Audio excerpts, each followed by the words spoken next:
greetings and salutations, everybody. Welcome to my YouTube channel. My name is John Campea, and this is Open Mic. What is Open Mic? Well, you see, every day on the John Campea Show, Monday through Friday, we save time to take live questions. But here on the weekends, when we do these things, we just want to take nothing but live open questions. And that's why we call this thing Open Mic. And I'm so glad you guys are here joining me here today. I'm getting ready to watch some UFC fights a little bit later today. I'm sure some of you are as well. I've had a fantastic weekend already. Me and Corey, Nigel, Ryan, Spencer, Laura, a bunch of us went out last night and did an annual Pasadena museum crawl that the city of Pasadena puts on every year. And it's great. You get into all the museums for free that night. They even have shuttles that'll take you around from museum to museum. I got to look at some statues that were like over 2,000 years old. Like, I'm standing there in front of this one statue and I'm like, this statue has been around. It was like 2,100 years old. I'm like, this statue's been around since before the New Testament was written. I mean, it's just kind of crazy. We saw, I stood in front of it and got to look at some original Rembrandts, Picassos, Van Goghs. I mean, it was, then they had the French exhibits. It was awesome. We had a really, really good time. I want to encourage you guys, look, I'm as uncultured as anything. But if I can go to these things and have a really good time, I suggest if you guys don't normally make like museum crawls part of your regular going thing, go try it out. I had a very good time last night. I think you'll have a good time too. All right, listen, we are here to do Open Mic, so let's just do that and let's jump right into it and not waste any more time. And we start things off here with, where are we at here? Jared Vester, who writes, "Hey John, where is the trailer for Aquaman 3? Of course, making fun of the fact that, you know, when a movie's coming out, it's like a year away and people are still start going, well, where's the trailer for it? It's like, the movie's a year away. I don't care about trailers for movies until like 3 months out. Don't get me wrong. A trailer comes out more than 3 months in advance. I watch. I'm just saying, I don't start raising my eyebrow about where's the trailer for that until the movie's only 3 months away or less. Anything over that, never worry about it. All right, Curtis Lopez writes, I saw El Camino. It's all right. Really, it's an epilogue for Breaking Bad, and it adds closure for Jesse. Aaron Paul and Jesse Plemons are brilliant, though. Well, I mean, I love Aaron Paul.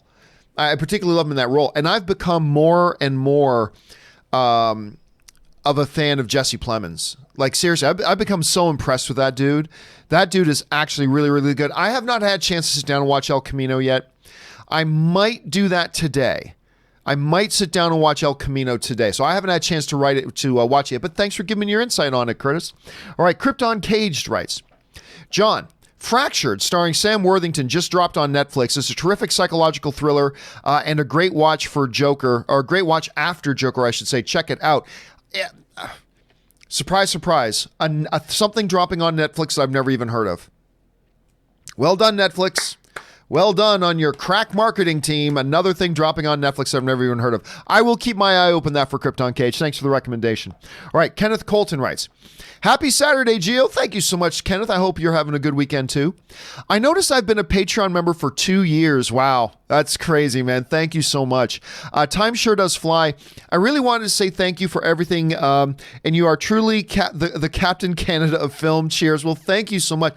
It is crazy when you think about that, because it was funny. I think I mentioned this on the show like a week or two ago, but it was only recently that I was talking and I said something, you know, I've now been doing this solo. I went solo on my own, you know, over a year ago now. And then I stopped and wait, it's been over 2 years. It's been over 2 years since I left my last place and decided to go solo. And everybody told me I wouldn't last 3 months.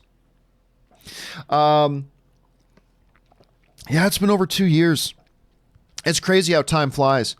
It is crazy how time flies. You know, the bunch of you saw some social media. Christian Harloff and I went to go see, what was it the other night? We went to go see Gemini Man. And we were hanging out and talking just before the movie started. And, you know, he mentioned, you know, it's been like almost 2.5 years since you and I have done a video together. And I'm like, no, it hasn't been. I'm like, oh my God, it has been. Like, when you stop and think about, It's crazy. It's been like 2.5 years since I did a video with Dennis or did a video with Christian or did a video with Mark Ellis or something like that. It is kind of crazy. Time really does fly, Kenneth. Time really does fly. Anyway, thank you, dude, for being a Patreon supporter for so long. Me and everybody else here at the channel, thanks you for that, my friend. I appreciate that. All right. Time does fly. All right. Tristan Larson writes, El Camino was perfect. Well, now we heard from one person who said it was okay. And now hearing from somebody else who's saying it's perfect. I haven't had a chance to see it yet. This weekend, I'll bunker down and watch it at some point, maybe even today, and I'll let you guys know what I think of it once I do. All right. Tom Wyenberg sends in a really big super chat. Thank you so much, Tom, for supporting the channel on that level. John, I respect you. I feel a butt coming on. I respect you, admire you, and feel connected to you over our mutual love of Man of Steel. But I have never disagreed with you as strongly as I do when it comes to Ad Astra and Cats. The pets, no, not the musical. Both are wonderful. Yeah, I can't stand cats. You know, the funny thing is, I've had cats. Like my very first pet we had a pet cat when I was a kid. And my parents let me name it, and I named it Luke Skywalker. Yes, maybe that's why the cat ran away. But we had a cat for the longest time, and then my family has had this other cat, Sarah, for like 10 years. Just recently, the cat just died like last year. But my family's had this cat, Sarah, for 10 years, and I liked that cat. I did. I love kittens. But as my mother would always say, the only problem with kittens is that they eventually become cats. So I gotta admit, I'm not a big fan of cats. I'm really much more a dog person. That said, Ad Astra, man, I wanted to like Ad Astra. You know this. I wanted to like that movie. I found it so insufferably dull. Just so dull. Everything was done in one tone. Everything was done. I mean, it had so many good ideas in it and so many cool concepts in it.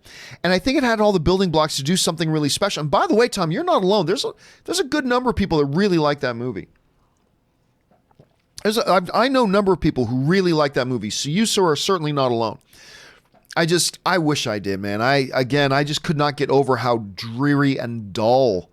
With a movie with such high concepts in it and high stakes, they certainly found an incredibly boring way of presenting it. I don't know. It was just me. You know me. I wanted to like it. I was excited about it. I was pumped for it. I just couldn't get over it. But that is the beauty of the subjectivity of film, Tom. You're going to watch a movie that you hate, and then I'll watch it and maybe love it. And that's just because movies are art, and art strikes us all in very different ways. And it struck you in one way, struck me in another, and it's all good. I'm glad you enjoyed it, my friend. All right. Tom also follows up with saying what I just said, all subjective, of course, except for cats. Screw cats. In the wise words of Ron Swanson from Parks and Rec, cats are useless. So anyway, there's that. I stick by that life philosophy. All right, Duke, speaking of Ron Swanson, Duke Silver, of course, is a persona of Ron Swanson on Parks and Rec. Duke Silver writes, 5. Oh, it probably meant 1 of 5. I see what's going on here. 1 of 5. I don't think Joker transcends the comic book genre because I feel it's kind of an arbitrary term. Unlike comedies, drama, action, sci-fi, horror, etc., which most would define almost exactly the same, everyone's definition is different for comic book movies. Some count all graphic novels. Some only count superhero movies, in which case, why not say superhero genre? Every comic movie is usually just a blending of elements of multiple genres, using comic characters. I don't know, maybe it's all schematics, but to me, Joker transcends the comic genre as a drama psychological thriller, in the same exact way that Avengers transcends it as a sci-fi action or Wonder Woman as a historical fantasy. Just my thoughts. Sorry it's so long. Oh, no problem. Write as much as you want, my friend. See, I'm going to disagree with you, though, because you know, Rob and I talked about this the other day. Within the comic book, look, first of all, everything is open to interpretation. You can say comedy, and some people will call one movie a comedy and call another person might look at that same movie and not call it a comedy. So let's understand that all movies, genres in and of themselves are a little bit fluid and open to interpretation by nature and by definition. You know, one movie somebody might call a drama, somebody else might call it a thriller. One movie somebody might call a drama, somebody else might call a dramedy. Somebody else, I mean, so we have to acknowledge at least to some degree there's a little bit of fluidity to the definition of the various genres. We have some generally accepted principles when it comes to genres, but it's still a little bit fluid. I think we just need to acknowledge that. When it comes to the comic book genre, And yes, most people, when referring to the comic book genre, they are referring to superhero movies. It's just tomato, tomato. It's just semantics, so don't worry about that. When it comes to comic book movies, yes, like all other genres, will cross-pollinate with other neighboring genres. Comedies will have some dramatic elements. Comedies might have some thriller elements. Hell, you might get a horror comedy. So comic book genre is no different. Comic book genre is a certain thing. But what Rob and I talked about the other day was that when you look at comic book movies, there are certain sets of tropes and ideologies that are pretty much commonplace in the vast majority of those movies. It's not just the fact that it's Superman.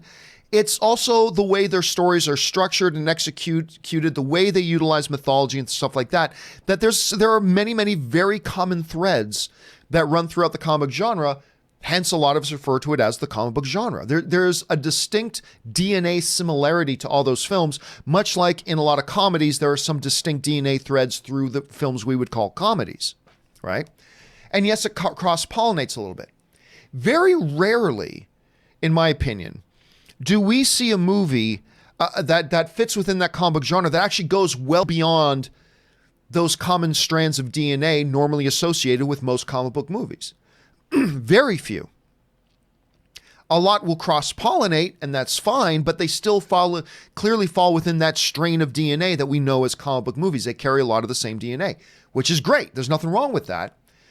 But when you start getting movies like Logan or like Joker that tend to go against the flow and really don't hold, while they are a comic book movie, they really don't hold any of those DNA strands that we so commonly associate with most comic book movies and goes well beyond those things, then I think, yeah, no, very much. We are talking about a movie in Joker that transcends the standard definitions and tropes of what we identify as a comic book movie. It goes well beyond them. It's not just that it goes beyond them, it has a lack of a lot of those DNA strands that are present in almost all of them. It's not just about doing extra, it's about, it doesn't even have those similarities to the other comic book movies. It goes something completely different. And that's what we mean when we refer to transcending or going beyond the genre. And in my estimation, there's only really been 3 that really do it. I think The Dark Knight does it, I think Logan does it, and I think Joker does it. Now, I'm not saying those are the 3 best comic book movies. I'm just saying these are 3 examples of films that do that, that we would normally refer to as fitting within the comic book genre. Some people might make an argument for The Winter Soldier, but to me, The Winter Soldier still has all those DNA strands of the traditional comic book movie in them while introducing other things, so I don't think it transcends the genre. But anyway, that's just my perspective on that, Duke Silver. That's just my perspective. All right, Duke also follows up and writes, also, you getting cultured and shit, that was, I put up on, when we did our museum crawl last night, I put up one of the pictures of us, Ann and I, and I said, we're looking at actual Rembrandts. We're getting cultured and shit. That's what I put on my Twitter. Also, saw you getting cultured and shit at the museums. If you're ever in the mood for some sweet jazz, I might know a good place for you and the late, of course. So with that, for those of you who don't know, watch Parks and Rec, Ron Swanson has an alter ego by the name of Duke Silver, who's actually a jazz saxophone player. He's very popular with the ladies of Pawnee. Come on and get into the tub filled with my sweet jazz. It's one of his lines. One of my favorite lines, actually. All right, Jonathan Tefft. Jonathan Tefft writes. Hold on a second. Jonathan Tefft writes, and Jonathan sends in a really large super chat. Thank you, Jonathan, for supporting the channel on that level, dude. It's amazing after how so many interpretations of Joker, they still found a way to making this version feel fresh and unique to the others, especially with his laugh. That was way more emotionally powerful than I expected. Yeah, I love this movie. I love Joker. I don't think it's the best comic book movie ever made. I don't think, or anything like that. But it is my favorite, comic book based film of the year. I even liked it more than Endgame. And I love Endgame. But I liked it more than Endgame. I liked it more than Spider-Man Far From Home. I liked it more than Shazam. And I love Shazam. But it was my favorite of the year. See, that's one of the things that I've always appreciated about every incarnation of the Joker that we've gotten so far, is that when you're doing a movie with Joker, you have to capture the spirit of what Joker represents, but at the same time, you want to make him a different character than the other ones that have come before it. And that's why, actually, I'm one of the few people who I really appreciate Jared Leto's Joker. I think it was that thing that captured the spirit of chaos of the Joker, yet made him a completely different character than the one Jack gave us, or the one Heath gave us, or the way Caesar gave us, or the one in the animated format, stuff like that. He was still a totally different guy. And they did it again with this movie Joker. You know, it's like the core DNA of Joker is there, but it's such a different expression of it from, like, this Joker is so different from Jared's or Heath's or Jack's, or, I mean, it's just, that's the challenge. Every time they do Joker, they try to capture the spirit of him while giving us a completely new, fresh look at him. And I think they did a great job of that with this movie, Jonathan. All right, Jonathan also writes, Zeus. So, Hades, you finally made it. How are things in the underworld? Hades. Well, they're just fine. You know, a little dark, a little gloomy, and as always, full of dead people. I believe that's from the Hercules cartoon, if I'm not mistaken. He writes, and then Jonathan continues on. In that quote from Disney's Hercules, I picture Marvel as Zeus talking to DC as Hades. After DC's now had their string of hits of Aquaman, Shazam, and Joker. And here's the thing. I would hesitate calling Shazam a hit. Shazam wasn't a hit. It was a wonderful movie. Did great with the audience, did great with the critics. The critics loved it, the audience loved it. And it broke even, and it made a little bit of money. But it wasn't a hit by any stretch of the imagination. But still, it's a win. Shazam, by any definition, to me, was a win. And it's nice to see DC on this type of a streak right now. They're on a winning streak, 3 in a row. Now, I thought Aquaman was a fun little movie, made over $1 billion. Shazam was a fantastic movie. Joker's a fantastic movie. I mean, they're on a nice streak right now. All right, Jonathan Tefft also writes, where can we find your official top 10 favorite movies? I've listed off I don't keep a list, like I don't codify a list like that because it is fluid.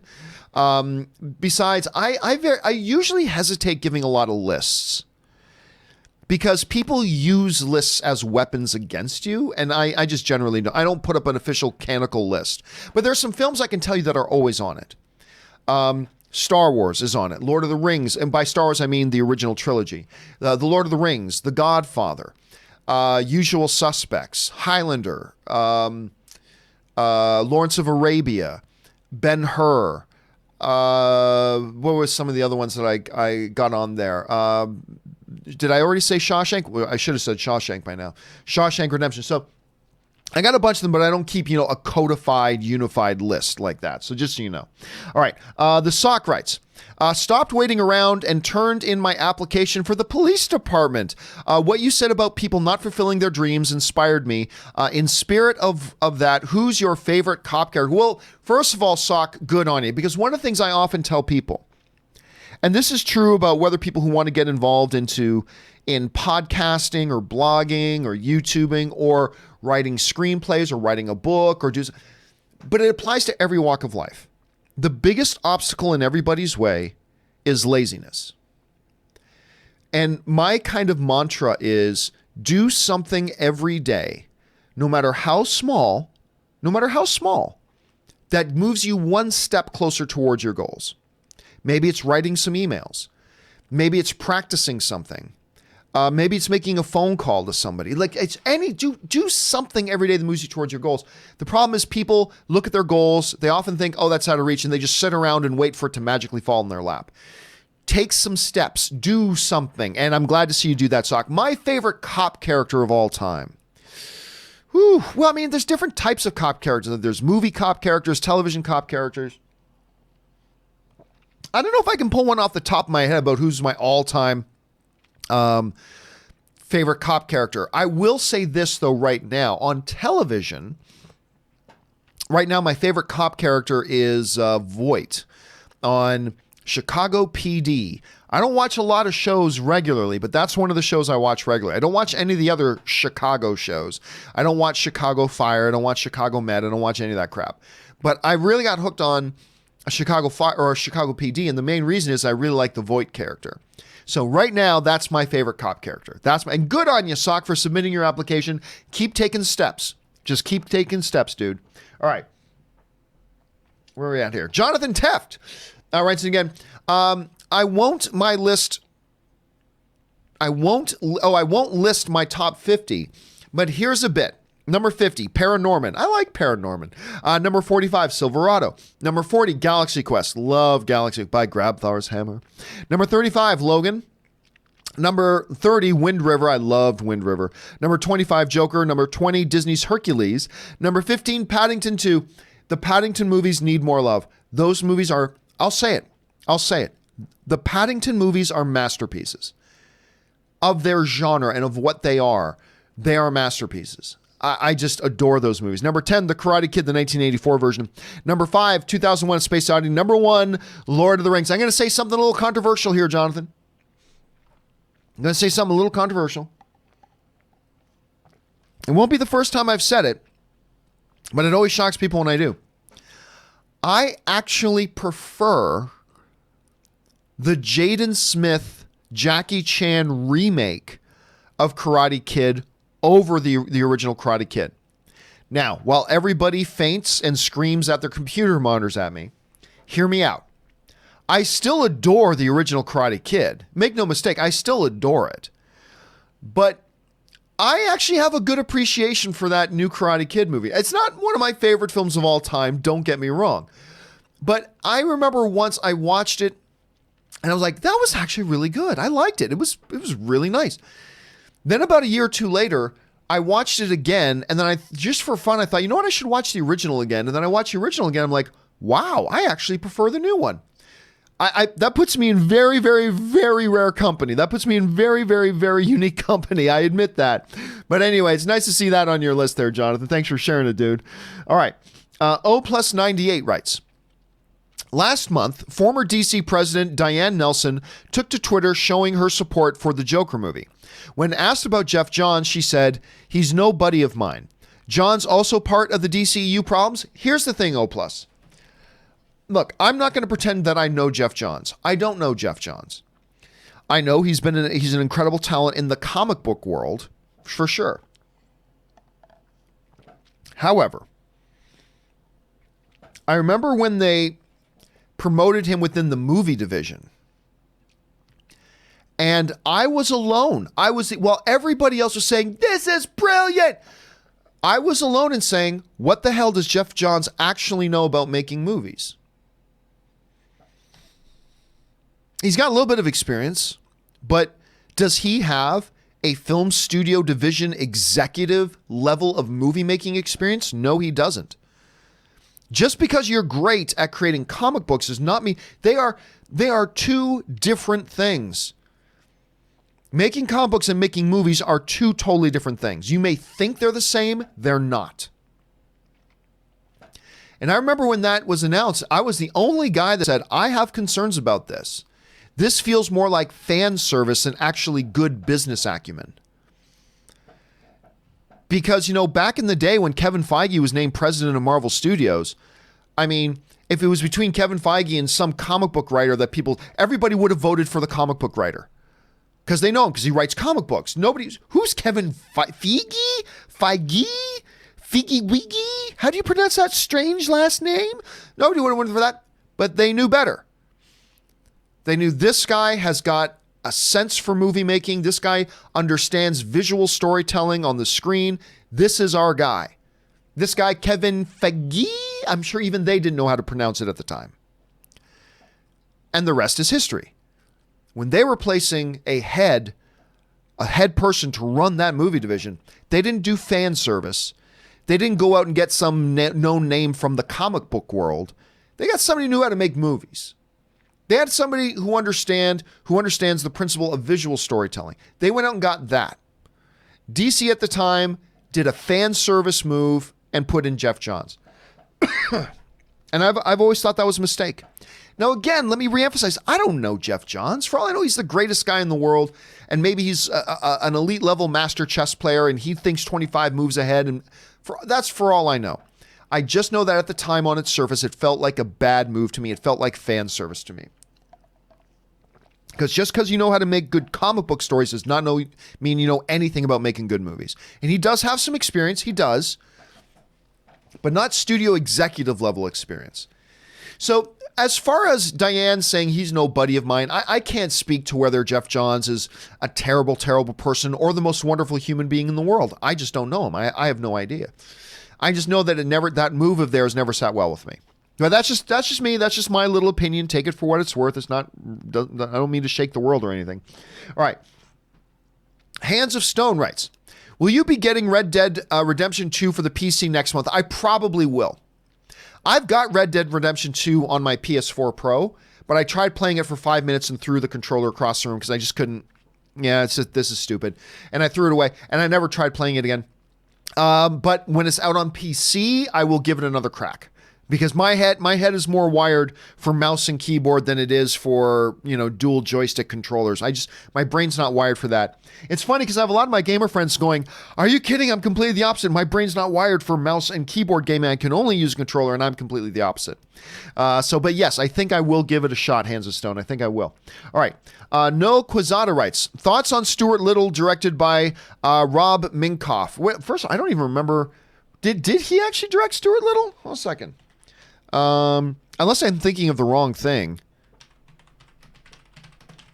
Let me just double check. Because I'm thinking of the movie where the mouse is voiced by good Canadian kid, Back to the Future, Family Ties. Why am I forgetting? Why am I freezing on Michael J. Fox? Thank you. Let's see here. But was that? I thought that was directed by. No. That was Rob Minkoff. Okay, I thought that was directed by somebody else. I'm like everybody else. I like Stuart Little. I liked it. Not an all-time classic or anything like that, but I like Stuart Little for what it was. Alex Pitt writes, the first reactions for Zombieland 2 are very good. I'm not surprised. It looks really fun. I'm not a big fan of the first Zombieland, but I'll tell you what, the trailers for this one look really fun. And so it's got me interested for sure. Suthius writes, hey, Mr. C, keep up the thoughts on walks. I love them. I like doing them. So for those you haven't seen, I've done, I think, 3 now, because I try to get in my 5 miles a day, and I just thought, why don't I, do some editorializing while I'm out on my walks. And so I picked up a camera and just and I call it Thoughts on Walks. I don't know why I called it Thoughts on Walks. I just called it Thoughts on Walks. And I go for these walks and I record myself, and then I sit down and edit it on my iPad or whatever, and I upload it, and there you go. I enjoy doing them. I really do. And I'm surprised to see how many people have been watching them. So they will keep going, Suthius. Thank you for the encouragement. They will keep going. All right. Let's see. Suthius then writes, not a bad little season for Raising Dion. I still haven't watched it at all. Slow at times, but enjoyable. Good acting, and the girl in the wheelchair is adorable. Jordan, limited screen time. Yeah, I heard Michael B. Jordan. Is that true? He's in that? Anyway, Rob was telling me a bit about this show. I still don't know really anything about it, and I still haven't watched a single episode, but it's one I've been told I got to keep on my list, so I'll keep an eye open for that. Suthius then also writes, In the Shadow of the Moon is also good. Never heard of it. Good acting from Boyd Holbrook, and I like Boyd Holbrook. Sci-fi crime thriller? Yeah, we'll go with that. Also on Netflix. Again, never heard of it. More testimony to the fact that Netflix's marketing department has no idea what they're doing. I mean, all this stuff is coming out on Netflix. I've never even, it's launched. I've never even heard of it. It's crazy. You can bet your ass, love, hate Disney. When they've got something coming out on Disney Plus, you're going to know about it. You're going to know. They're going to make sure the world knows about it. Hell, I even know about this Lady and the Tramp reboot they're doing. I could care less about their Lady and the Tramp stupid looking reboot, but I know about it because they make sure if they're putting up original content, you're going to know about it. And Netflix, they just don't seem to give a crap about it, which is really unfortunate. Suthius also writes, In the Tall Grass is good. Again, never heard of it. I don't know if what I saw was sci-fi or supernatural, but it gets weird towards the end. Can't go wrong with Patrick Wilson. I like again, never heard of it. Haven't heard a single thing about it. So again, I'm assuming it's a Netflix thing. It might not be. But if it is, again, bravo Netflix marketing team. Never even heard of it. Ryan Lohner writes, couldn't make it through a single episode of Letterkenny. Feels like the writers just think calling somebody gay is the funniest thing ever. Well, you have to understand, the writers and the creators of Letterkenny are incredibly progressive. And as is all of Canada. I thought that, like, I had never even heard of that show before. And I just laughed myself sick when I saw it. I just can't believe how funny I find that damn show. It's too bad you didn't like it, but I've never even heard of it because it launched in Canada long after I moved out of Canada. So there was you guys and viewers who let me in on it, and I just love it. Ben Rayner writes, "Hey John, if your Sony and Disney offers you Deadpool for Spidey, would you take it? No chance in hell. No chance in hell. Outside of the MCU movies, Spidey and Deadpool have similar box office. No chance. No chance in hell do I make that deal. They don't have similar box office. They're not miles apart, but they don't have similar box office. Spider-Man is a much more well-known property. It is a much longer history property with a larger, much larger archive of stories and stuff like that, not to mention a huge pantheon of supporting characters that go along with the Spider-Man character. There is no effing chance in hell that I do that trade if I'm Sony. No chance in bloody hell. That would be an idiotic move, an absolutely idiotic move. Now, you want to throw in Deadpool and X-Men? Okay. I make that deal if I'm Sony. This is all they're not going to do this trade. I'm just saying, if this is all theoretical. If I'm Sony and Fox or Disney offered me the Fox properties, they offered me Deadpool and the X-Men in their catalog, I make that deal. I take that. I don't know that Disney would go for that deal, though, because I don't know if I'm Disney and Sony comes to me and says, okay, we'll give you back Spider-Man in exchange for Deadpool and the X-Men. I don't know if Disney makes that deal, though. That might be a little bit too rich. But no, straight up Spider-Man for Deadpool, not a chance in hell. Not a chance in hell do I make that deal. TNS93 writes, I heard you don't like the Westworld anymore. I never really liked it all that much, to be honest with you. I'm sorry to hear that. If you don't mind, can you explain why? Because there's nothing good about it. It's always crazy. Whenever I mention I don't like something, tell me why you don't like it. Because the absence of anything to like. There you go. Why don't you? What is dark? Absence of light. Why is it dark? Because there's no light in here. Why don't you think that's good? Because there's nothing good in it. Now, the first season of Westworld, oh God, it was hard to get through, but then it had a couple of episodes that were really quite good and a fantastic season finale. So I just barely went, all right, fine, I'll check out season 2 when it comes out. And season 2 started pretty strong, but then it just it's a show that just gazes at its own navel way too much and takes its own self-importance a little bit too seriously. I don't know. It's just nothing interesting to watch on it. To me, it's the lack. Why don't I think it's good? Because I believe it lacks things that are good. It's just kind of that simple. A lot of people love it, and that's great. I think it's not. Look, I'll just say it's not for me. Westworld's just not for me. All right. Casinema Reviews writes, Lucifer is going to be in Crisis on Infinite Earths. I doubt that highly. Listen, everybody's running around right now. I don't know if you guys saw this on Twitter. Everyone, did you see? It's been confirmed. Lucifer, played by Tom Ellis, is going to be in Crisis on Infinite Earths. You know where that comes from? Remember, I always tell you guys, follow the source. Where does that story come from? Not where did you read it? Where did it come from? Where did that place you read it, where did that come from? So, for instance, like Comic Book News is writing has an article on it, but they're not the ones who got it. You know where they got it from? Some random guy on Twitter that you've never heard of. Some random guy on Twitter that you have never heard of wrote, I was on set and I saw that Tom Ellis dressed like Lucifer Morningstar was there. Really?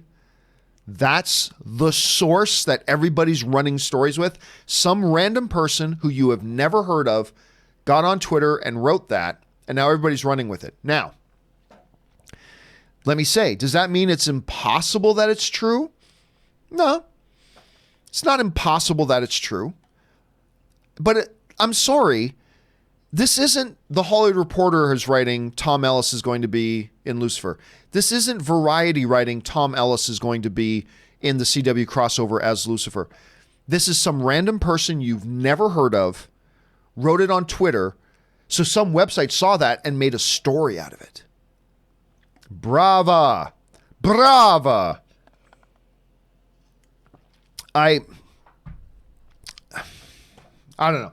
And again, not to say that it's 100% false, but some random guy you've never heard of writing it on Twitter should not be the standard by which some of these outlets run stories, because it creates a lot of confusion. And my Twitter feed this morning started just blowing up. Just started blowing up about, Lucifer is going to be on CW. Lucifer is going to be on CW. It's like, again, not impossible. But I tell you what, websites, why don't you wait on that until you get some corroborating thing other than some random person you've never heard of writing it on Twitter? That's right beside some random person I never heard of writing it on Reddit. I mean, it's just... So, yeah, look, again, I'm not going to sit here and say it's impossible, but I'm saying I'm not going to even listen to that nonsense until a real source comes out and says that. So until then, it's just blah, blah, blah. Until then, it's just blah, blah, blah. All right. The Megan Young Show writes, have you seen El Camino yet? I loved it. I have not seen it yet. Hopefully this weekend at some point I will sit down and have a chance to watch it, but I've not watched it yet. All right. Darth Sidious writes, hey, John, just wondering if you or Ann have ever been to Gibraltar. I have never been to Gibraltar. Never been. I hope to one day, but I never have. Anne's done a lot more traveling than I have, but I also believe she's never been either. I'll correct myself if I find out that I'm wrong about that. She's done a lot of traveling, but I don't believe she's ever been there. All right. McDavid Deserves Better. He usually does. Writes, to the naked eye, Letterkenny is overly crass, but the message of most episodes are quite progressive. You can tell the writers care about Canadian. Oh, they do. It is a Canadian show joyously poking fun at Canadian culture. And you're right. It does so in a very... You know what it reminds me of? It reminds me of... what's the name of the show on... I think it's on Comedy Central. Tosh. Tosh.0 or Tosh... Yeah, Tosh.0 or Tosh 2.0. You know that show? Hilarious. That guy makes sexist, racist, whatever jokes, but we get them because the dude is so left-wing. Like, we understand he's being completely satirical and being completely sarcastic and making those jokes. And so he gets away with those a lot because we know he's incredibly a left-leaning guy. With the, it's the same thing is true of Letterkenny. And at least that's my impression of him, McDavid. That's my personal impression of it. Very funny show. All right. Casinema Reviews writes, one of two.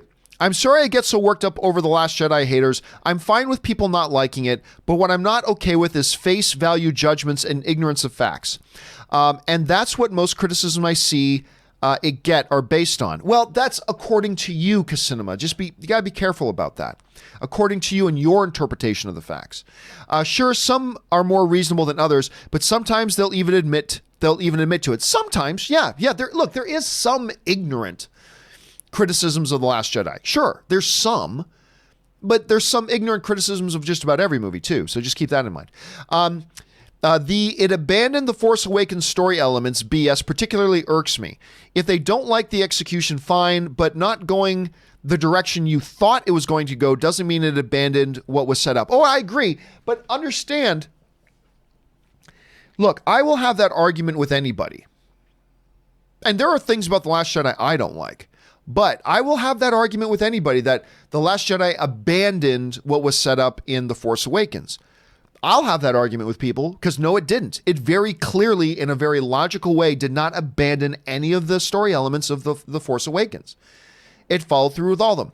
It didn't tell us who Snoke was. Neither did Star Wars. The original Star Wars trilogy never told us who the Emperor was. Just because we meet Snoke doesn't mean that it's important that we find out where he came from. It wasn't important to the story. They changed this. No, they didn't. It's consistent with that. I'll have that argument too, but You got to keep in mind, cinema, to a lot of them, it's just that is the way they interpreted it, though.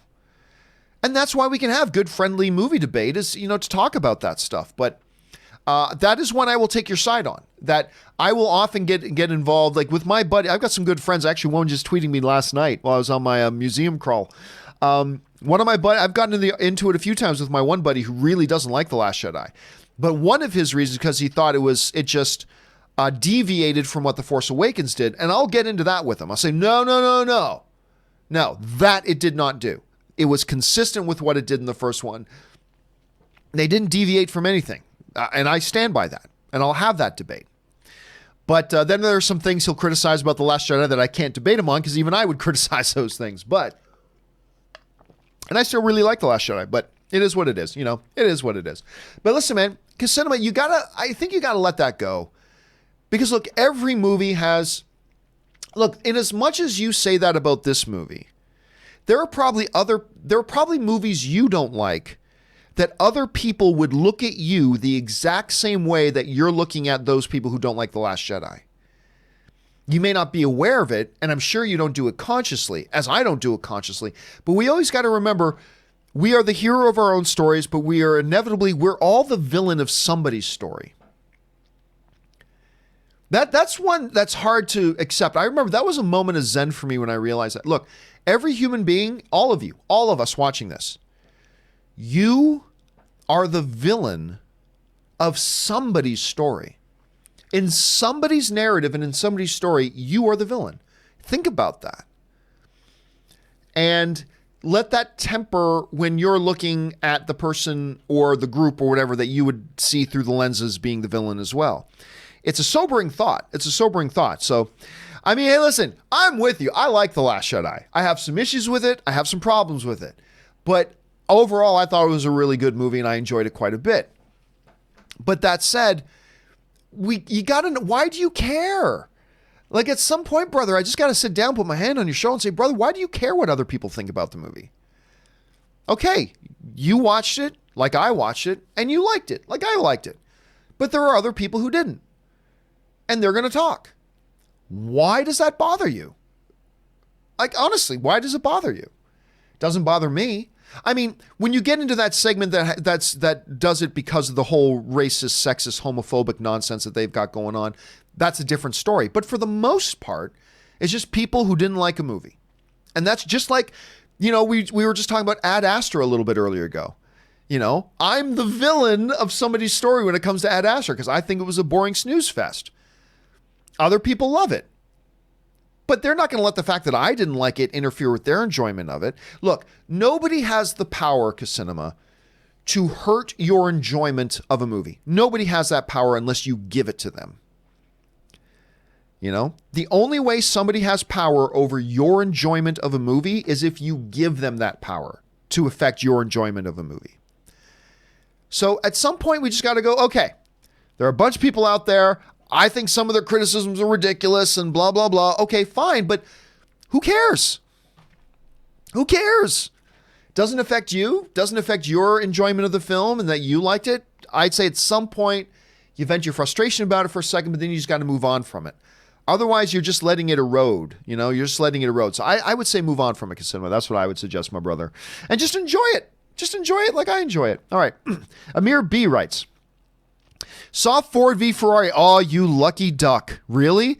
At the Vancouver Film Festival, I was just floored. Mangold, man. Of course, the same guy who directed Logan, by the way. James Mangold, wow. Masterful and exhilarating. Seriously, wait till you see it, John. I'll tell you what, I have been chomping at the bit since April when they showed us a big preview of Ford v Ferrari at CinemaCon in Las Vegas. They showed us this big, long presentation of it, and I have been salivating ever since to see this damn movie. Absolutely salivating.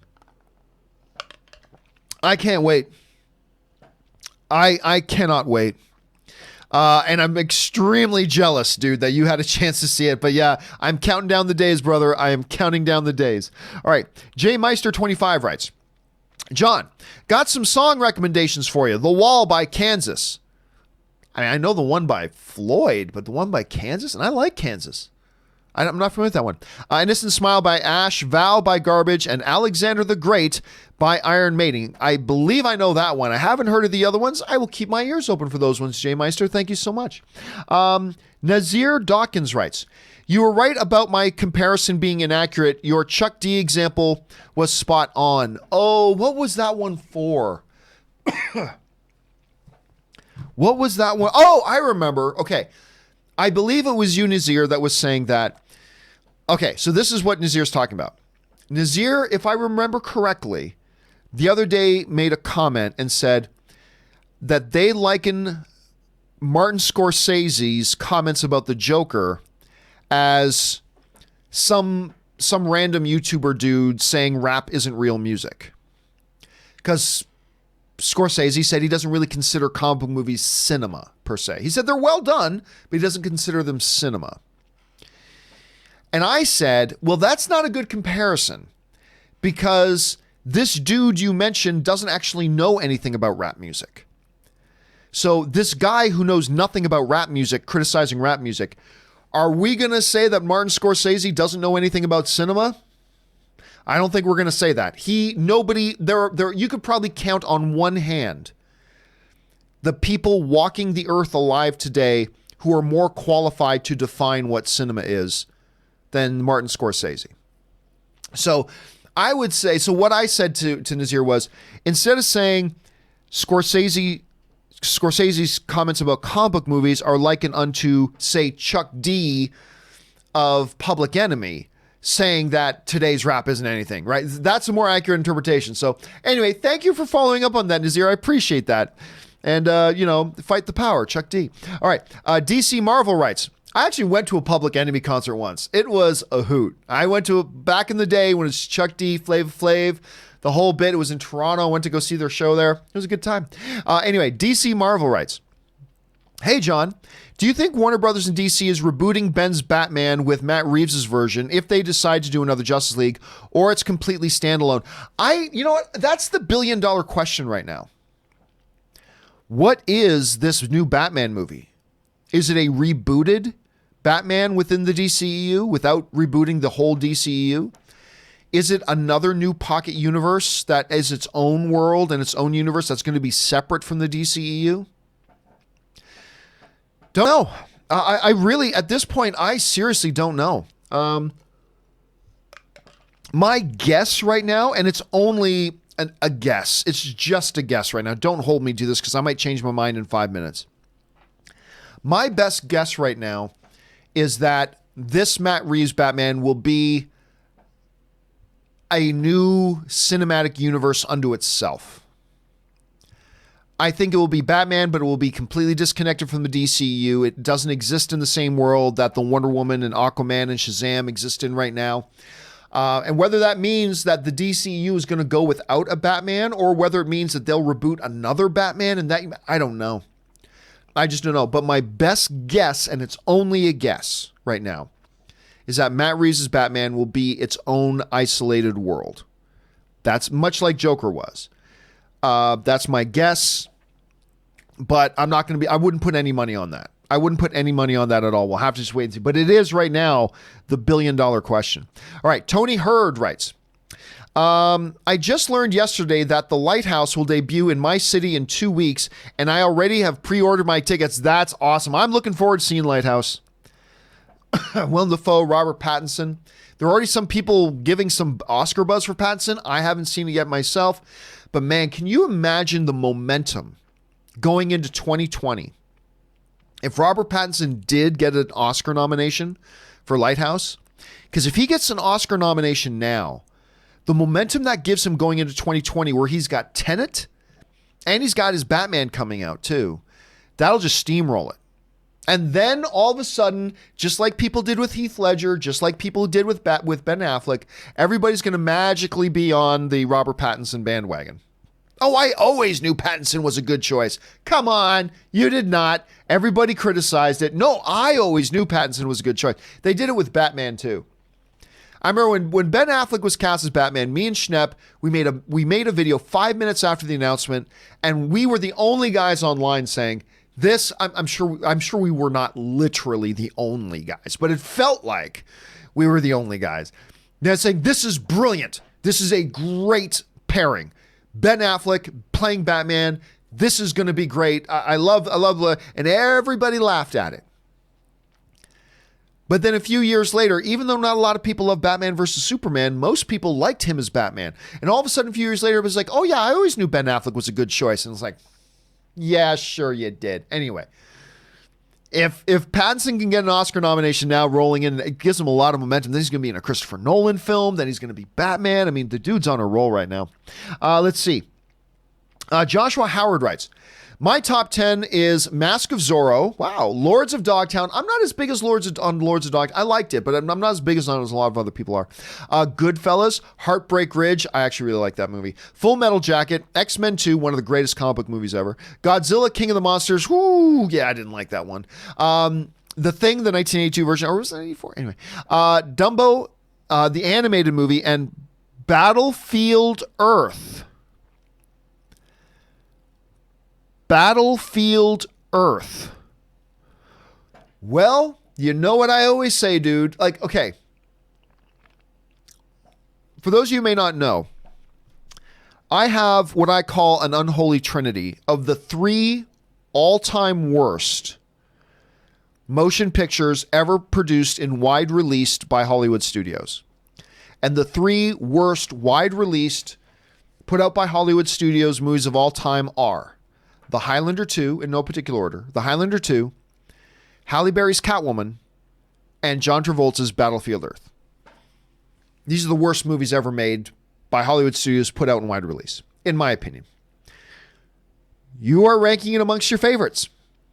And dude, nothing else is a testament to the subjectivity of film than that. And if you like that movie, dude, hats off to you. If you like that movie, that's awesome. I'm glad somebody got some enjoyment at it. If you dig it, then you dig it. If you watch that movie and it hit you in a good way, that's awesome. And that's the subjectivity of film. But wow, I never expected to see a Battlefield Earth on somebody's top 10. Pardon me. All right, where are we at here? Okay, there we are. Josh also writes, and The Hunchback of Notre Dame. So let's just call that my top. I love that. I'm going to assume you're talking about the animated one. You might not be. If you are talking about the animated one, I love that one too. That's one of the darker, not really kid-friendly Disney animated films. It was because when you watch Hunchback, dude, that's some dark stuff in that movie. There really is. I'm surprised that they made that one for kids. All right. Jonathan Raindy writes, with the rise of new streaming services, do you think there should be a separate awards ceremony dedicated to online streaming? Nah, because here's the thing.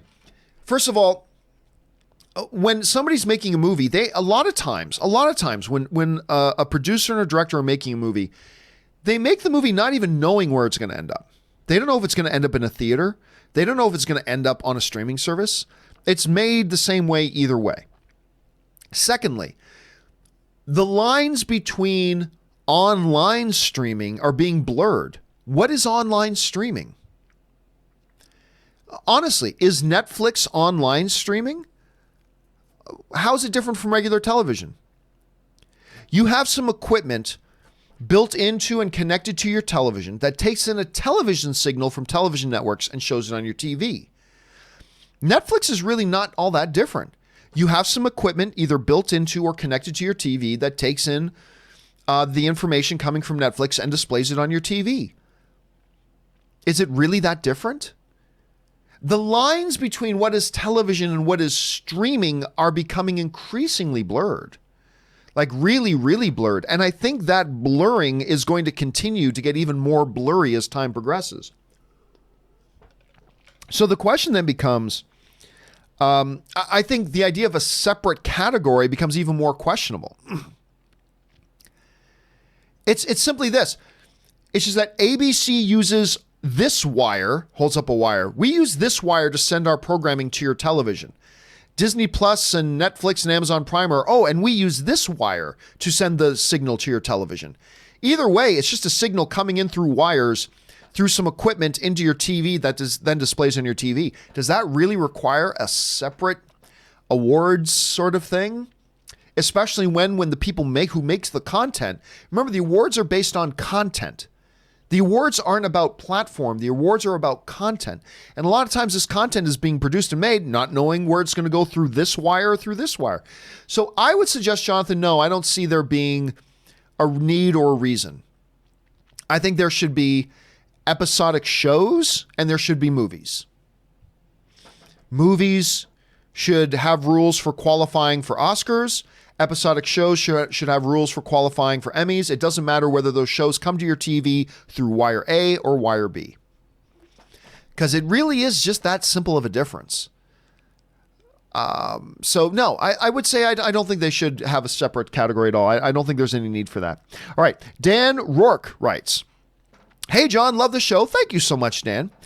In terms of movies that transcend the comic book genre, wouldn't one argue a case for Raimi's Spider-Man 2002 as well? No. If anything, Raimi's Spider-Man 2, or Raimi's Spider-Man in 2002, which is awesome, by the way. I love that movie, is a quintessential comic book movie. I mean, it is very much has those DNA tropes of what a comic book movie is. So I would say no. Remember, transcending the genre is not a phrase of quality. It's a phrase of DNA. You know, it's not a qualifier for the quality of a movie. It's a qualifier for what made up that movie. Spider-Man, the Sam Raimi Spider-Man is very, very much a comic book movie. In down to its DNA strands, it's very much a comic book movie. So I wouldn't, you'd have to make a compelling argument, Dan, because I don't see any argument there for saying that it transcends the genre. I don't see that. The Tatermeister, I like that name. The Tatermeister writes, "Hey, John, what is your most anticipated film of next year? Mine is Mulan because of the writers, and I love Mulan. She's my life." I'm very much looking forward to that movie. Absolutely. I don't know what my most anticipated movie next year is. I honestly don't keep a list in my head.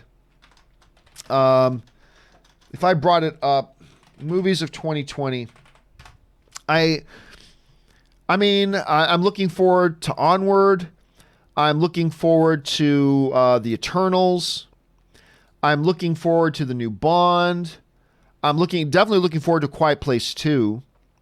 The new Ghostbusters is going to be interesting to see. Oh my God, I'm really excited for The Gentleman.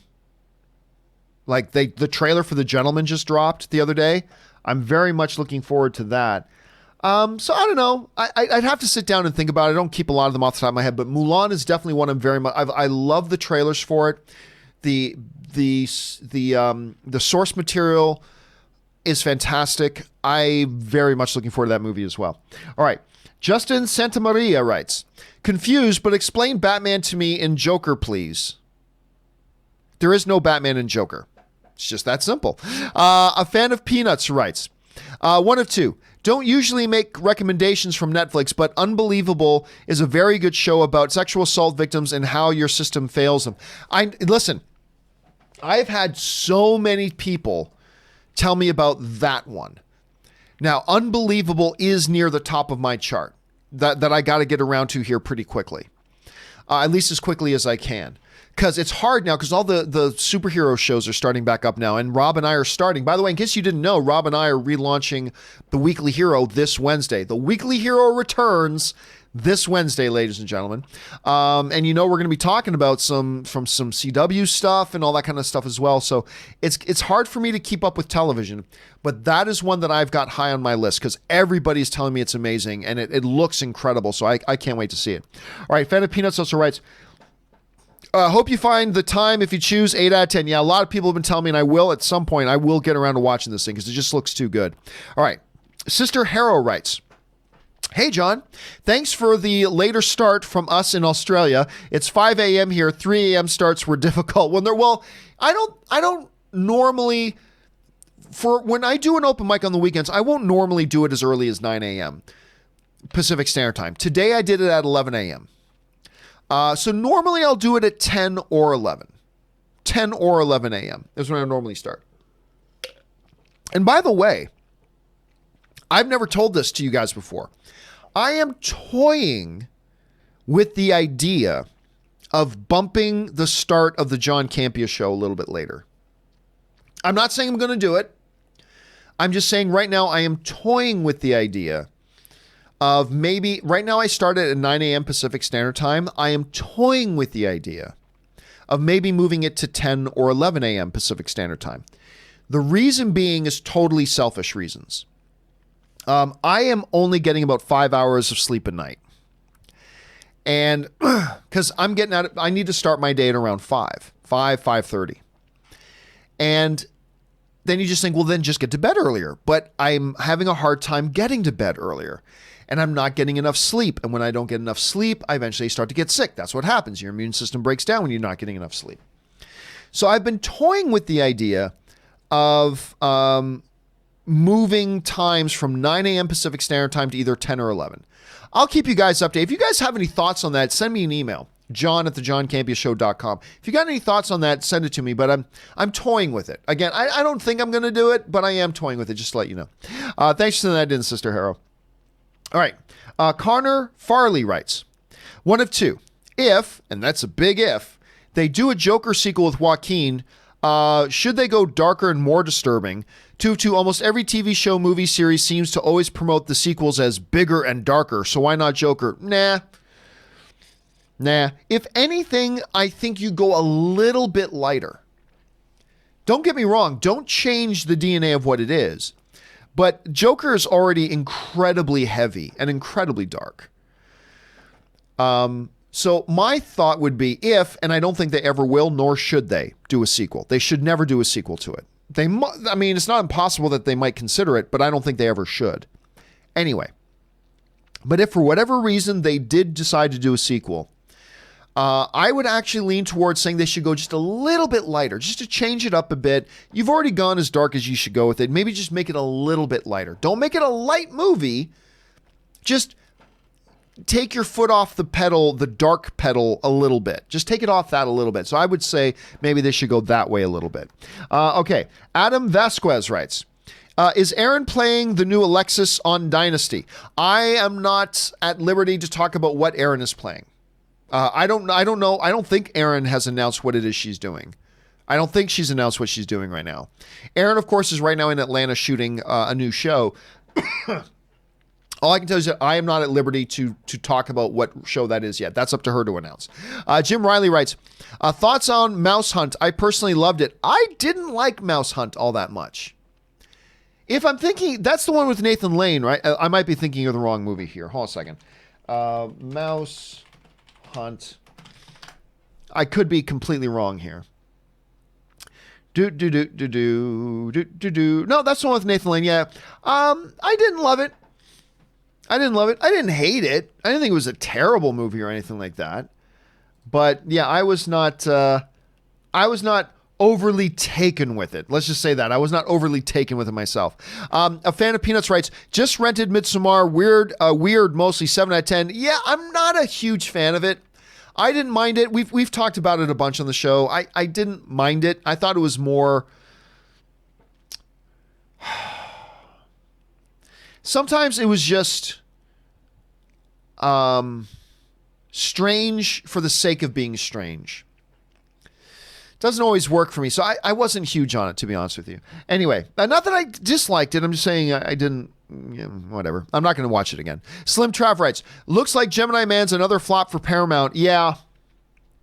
I mean, the projection was like 25 million for an opening, which is too bad. This is a movie that should have been bigger, but it's also a movie that should have been better. Now, I like Gemini Man. I like it. I think the action's exciting. The visual effects are crazy good.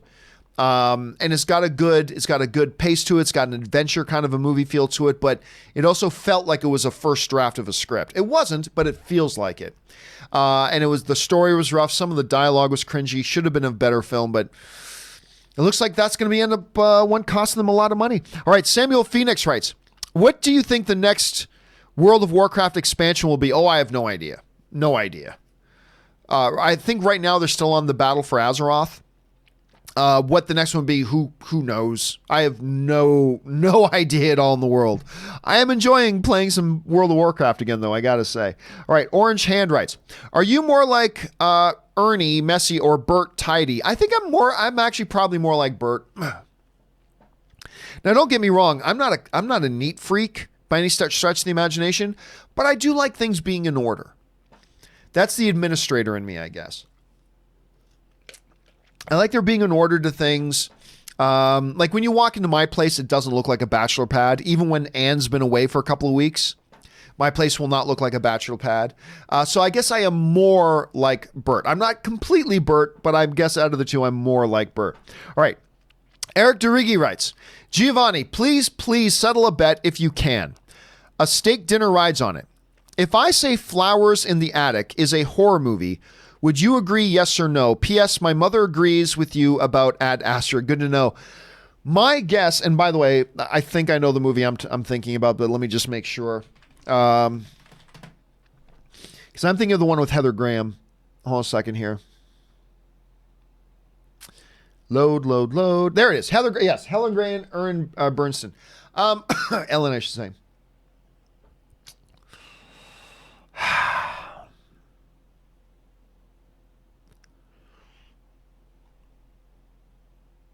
I'll say yes. Let's put it this way.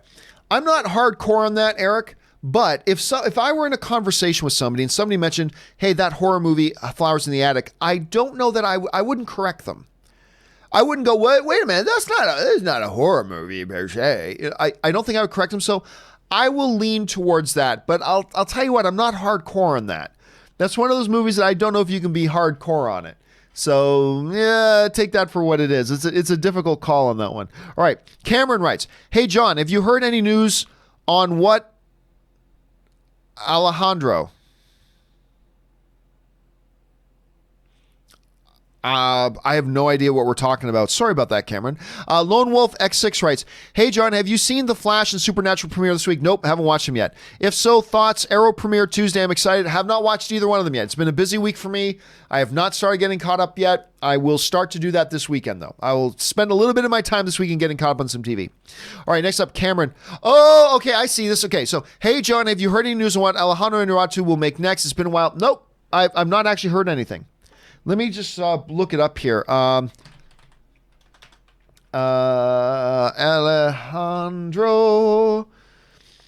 Inarritu making The Revenant 2. No, I'm just kidding. I'm kidding. Nobody.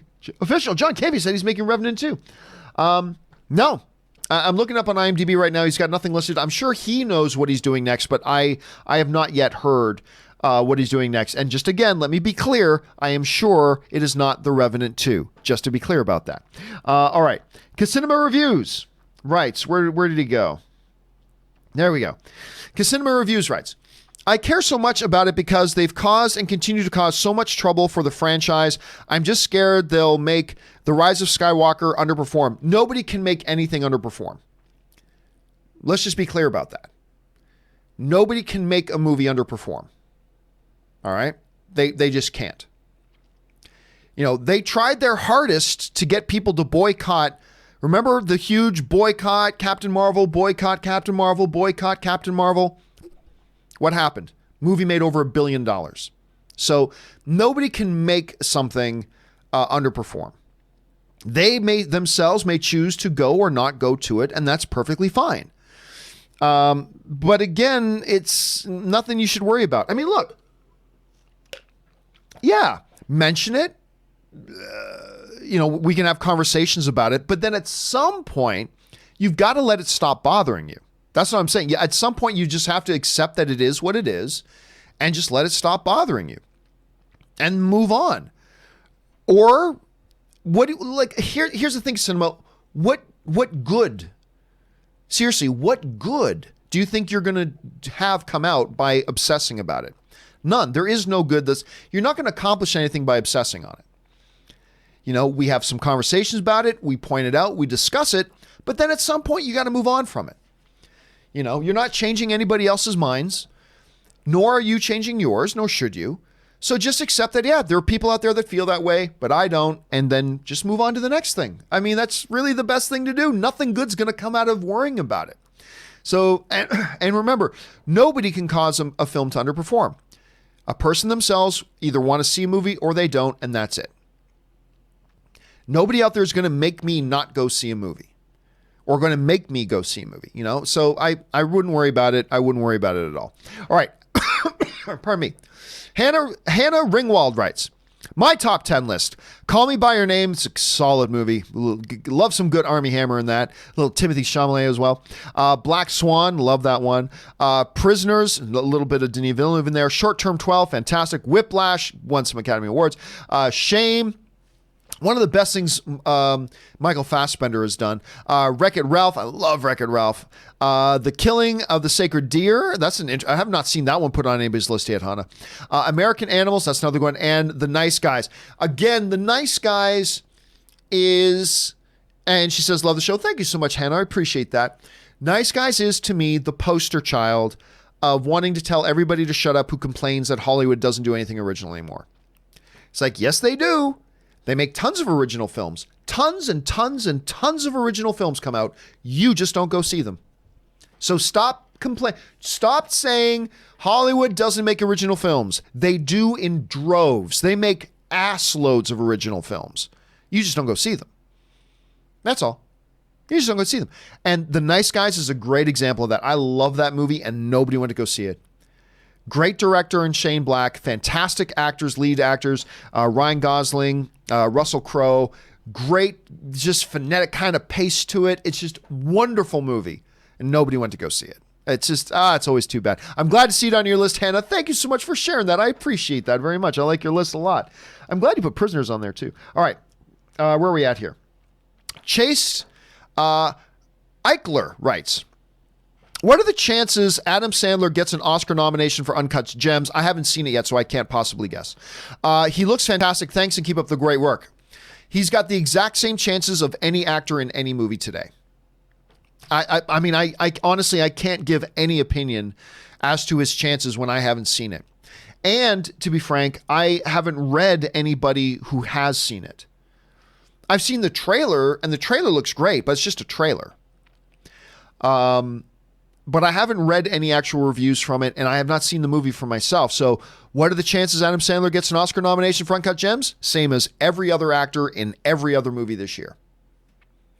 Until I see it, that's the most I can go. So I'm not going to speculate on that until I actually see the film.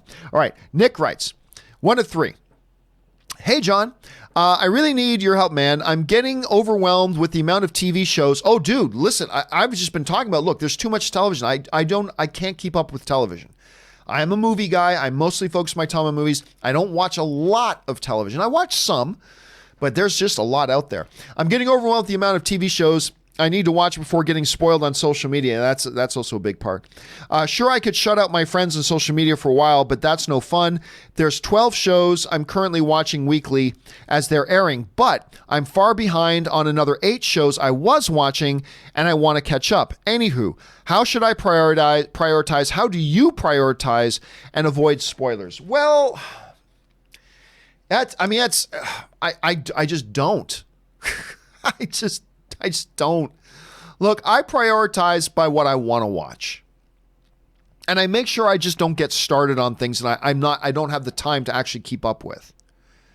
So that's why before starting a new show, I'll make sure I finish getting caught up on one of the other shows that I'm watching. Then I'll bring a new show into my rotation. Because there's no point in me getting started on something that I'm not going to have time to finish it out. You know what I mean? So there's that. I just don't watch a hell of a lot of TV shows.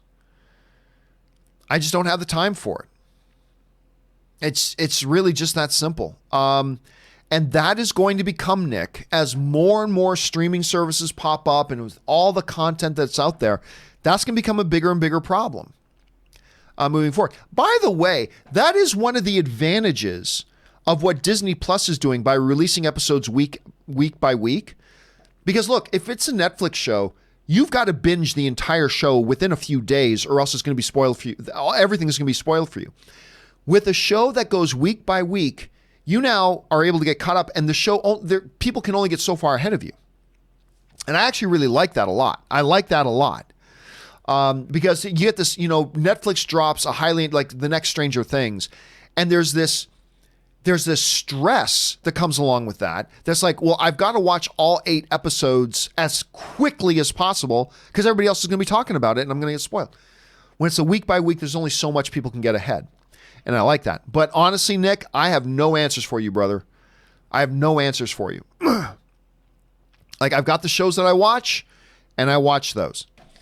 And then there's other ones that I, like, for example, Unbelievable. It's one everybody's telling me about, but I just don't have time to watch it right now. I'm going to have to wait until I do have time. And if it gets spoiled for me in the meantime, it gets spoiled for me. The one advantage is that there's so much TV, nobody knows what to spoil anymore either. So it's a dilemma, Nick, and it's a dilemma that's only going to get worse as we move forward. They're great problems to have. It's a totally first world problem, but it is the dilemma that as a TV fan you face, and it's only going to get worse. It's only going to get worse. All right. Let's see here. Where are we at? Don Stellato writes, what part of Italy are you from? I'm from Calabria. So is my family. My family is from Calabria. The Calabresi. Anyway, that's from the southern part, man, from the southern part. Nick writes, do other TV networks other than the CW have the resources, material, and developed characters to do as big of a crossover as Crisis on Infinite Earths? Of course they do, but why would you? Look, I'm going to be frank with you. I am getting really tired of shared cinematic universe bullshit. It's so lazy. It's so lazy, and it's so creatively inhibiting. Now, don't get me wrong. I love what we've got, but I'm at my fill with it. I don't want any more than what there already is. Just other networks know that it's not good to do them. I mean, look, like I watch a show called Chicago PD. I don't watch Chicago Med or Chicago Fire. Technically speaking, those three shows are in a shared cinematic universe. They cross over sometimes and what have you. I believe some other networks have some shows that do that as well. Like I think Special Victims Unit crosses over some other shows sometimes, whatever. And let's call it what it is. CW is a very smally rated network. Not a lot of people watch CW or the CW shows. Let's be clear about that. But do the other networks have all that? Oh yeah, they have way more than CW does. But they don't feel the need to do these silly crossover universe things. And I love watching the Arrowverse crossover stuff every year. I do. But it's also a silly little gimmick shtick that's just done for fan service. And I eat it up. I eat it up every single year, but let's call it what it is. So it's not really a big deal to them. All right. Let's see. The Hunt for Gollum writes, top investment and retirement strategy. Why on earth would you ask me that? Ben Rayner writes, if a movie is great, how long do you wait to put in a top list? A year? Me personally, I try to wait a year before I include them. I don't have any rules as far as that goes, Ben. I don't. Because I'm not a big list guy either. I mean, that's the thing. I'll do some lists from time to time, but honestly, I'm not a big list guy. So I have no governing rules for me when it comes to that. I mean, generally speaking, it's not so much how much time as much it is having an opportunity to watch it a few more times. So if I can watch it 3 times in a week, great. Maybe it takes 3 months for me to watch it 3 times. I don't know, but I don't have any really one overall governing rule. It's not bad to have a rule like that. I'm just saying I myself don't have a governing rule like that. All right. Connor Farley writes, 1 of 2.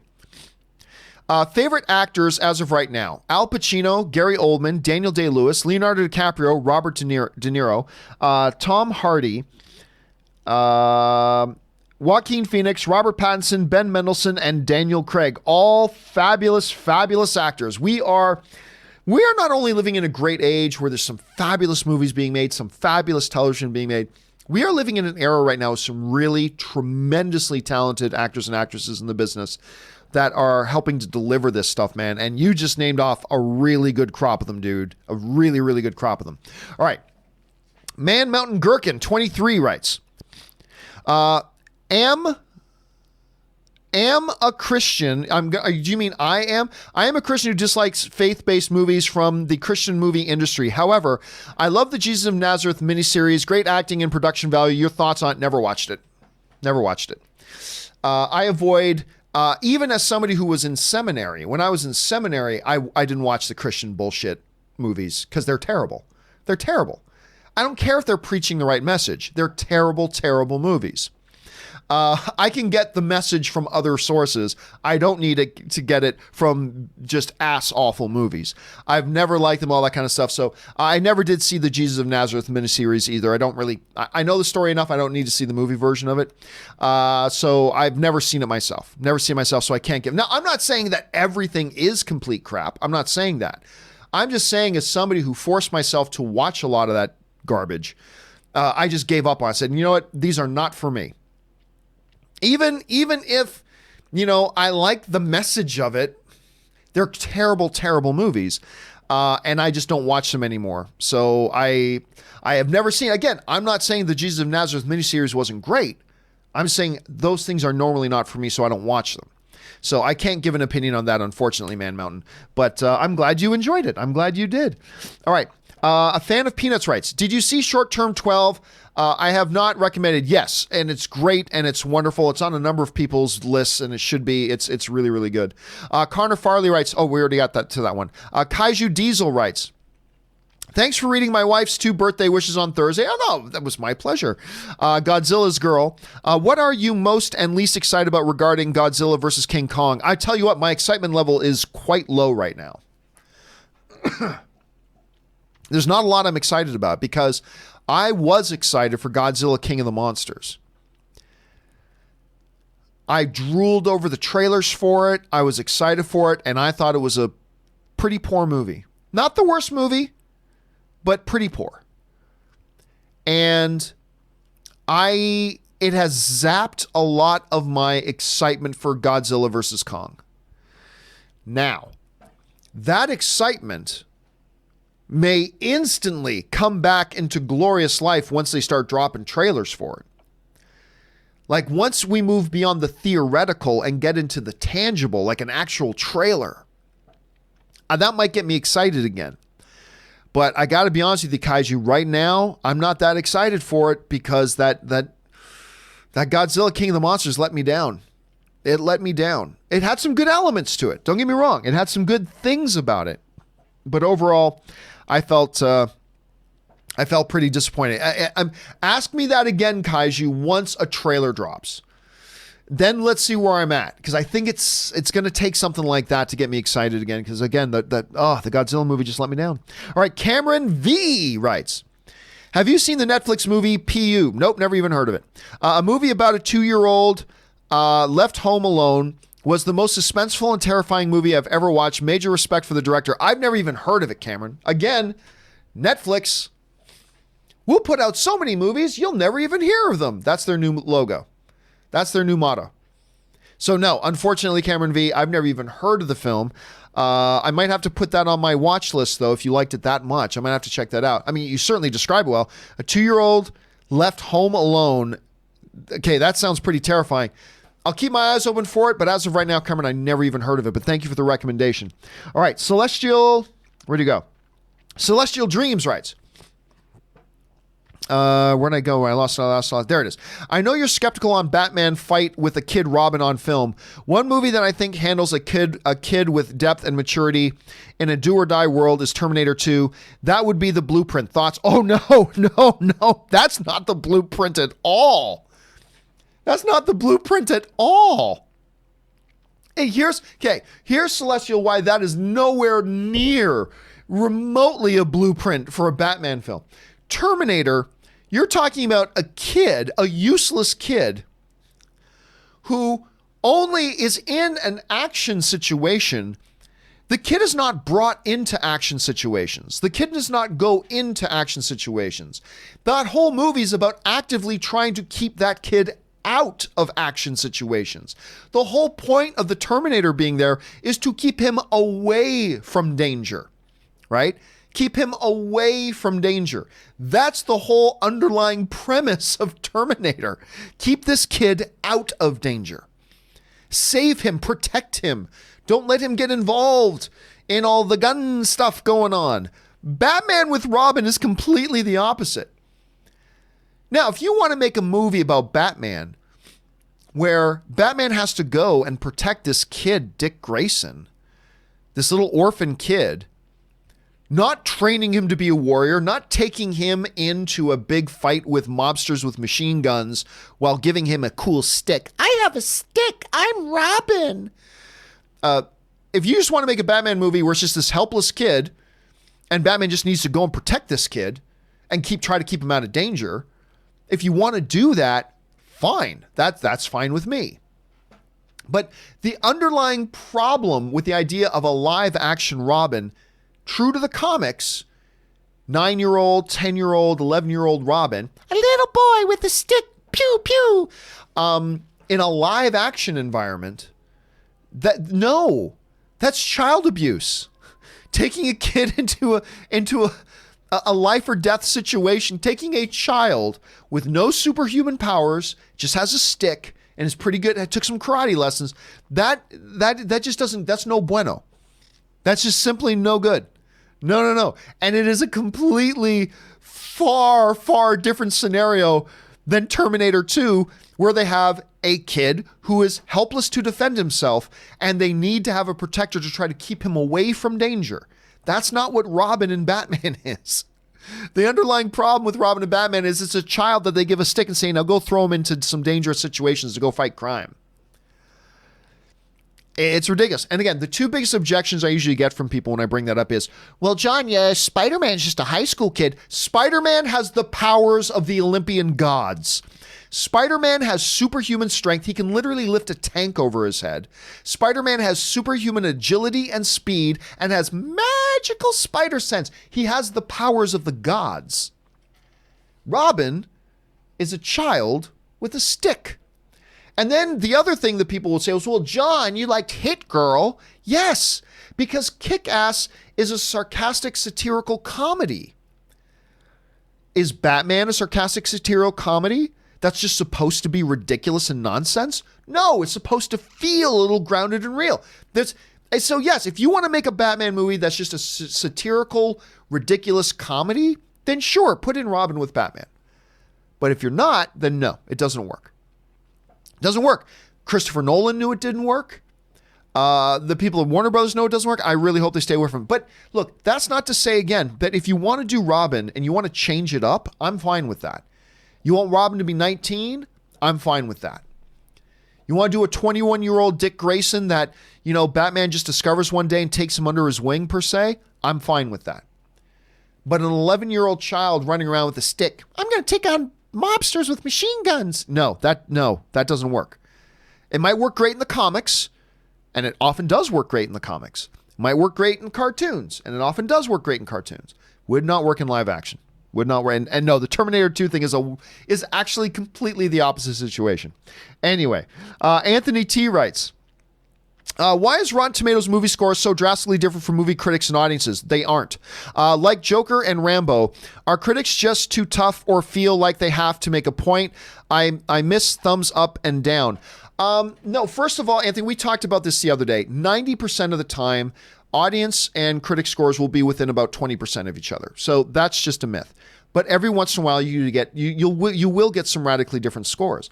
But even with Joker, I think Joker's within 20%. Hold a second. Joker. I think it's close to within 20%. 21. There's a 21% difference between. So they're relatively close. Both are positive. But first of all, that's a myth. Most of the time, critic scores and audience scores aren't that far off from each other. Most of the time. But then you also got to take consideration, sometimes you got to remember, let's take a movie like, I don't know, let me make up a movie, okay? Just for hypothetical sake here. Let me make up a movie called Thrashin', A Skateboard Life. Okay, let's say there's a movie coming out next week called Thrashin', A Skateboard Life. All right. It's about a kid who skates. It's just about kids who skateboard. It's about kids who skateboard. It's all about skateboarding, right? Who's going to go see that movie? Odds are that people who are really into skateboarding are going to go watch that movie. Not a lot of average film goers are going to go watch Thrashin', the skateboard movie. So you're going to get an audience that is a little bit more predisposed to liking that movie because they already are interested in it. They're already interested in it. People who are interested in the movie are going to go see the movie. And if they're already interested, then they're a little bit more predisposed to automatically liking it. Not 100%, but a little bit more predisposed to that. Film critics don't have that luxury. Film critics don't pick and choose which movies they're going to go see. They go see all of them, whether it's movies that appeal to them or not. And then they go in and then just give their opinion of the movie without the pre-existing bias of like a lot of the audience that might go in who like thrash in a skateboarding movie. Again, I'm using hyperbole. I understand that, but it's just to make a point. So most of the time, the scores are relatively close to each other. Secondly, you have to understand that unlike critics who they go to see all of them, only people who are already interested in these movies will go see them. So you got a little bit more of a bias there. And then on top of that, just the very subjective nature of film and mathematical odds dictates that every once in a while you're going to get movies that will have a difference between a significant difference, like a 40% difference or more between a critic score and an audience score. So like, look, take Rambo. Rambo's a great example. Rambo's a bad movie. Rambo's a bad movie. I enjoyed it. I enjoyed it for what it was.